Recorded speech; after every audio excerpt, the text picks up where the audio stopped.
Ahmed, studying in Kandy, Sri Lanka. Assalamu alaikum, sir. Wa alaikum assalam. Is having bodyguards permissible in Islam? The question posed is having bodyguards permissible? If it's a requirement, and as long as they're not breaking any rules of the Sharia, then it's permissible. Even the Prophet, during times of trouble, during times of war, he had Sahabas who used to protect him, whether to call them bodyguards or not. So, having bodyguards is permissible. You know, there are many people who are not on the straight path. Gangsters are bodyguards.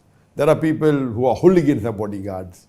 So if you are a gangster causing loss to the people and having bodyguards, then that act of being a gangster itself is wrong.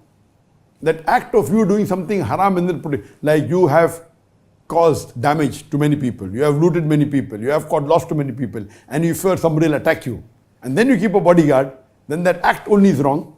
And that bodyguard also, if the Muslim, he cannot protect someone who is a robber. He cannot protect. So the two parts of this answer. One is, can you have, and can the Muslim be a bodyguard?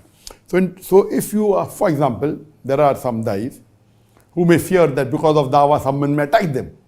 And that was the case during the Prophet and the Sahabas. So if then you have bodyguards, no problem. Or if you are on Quran and Sunnah, if you're not doing anything wrong, and then you have bodyguard, it is perfectly permissible.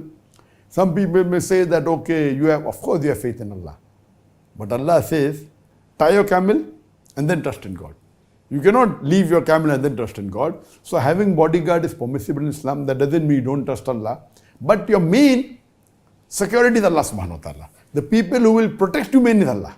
Whether through the bodyguard or through other things, that's different. Now regarding a Muslim, can he be a bodyguard? Can he be a security guard? Yes, if he's securing a place which is halal, no problem. If he's securing a supermarket in which halal goods are sold, no problem. But can he be a security officer of a riba bank? And the answer is no. Can he be a security officer of a gambling den? And the answer is no. Because activity there is haram. It's a gambling den. So he can't be a security guard of a gambling den.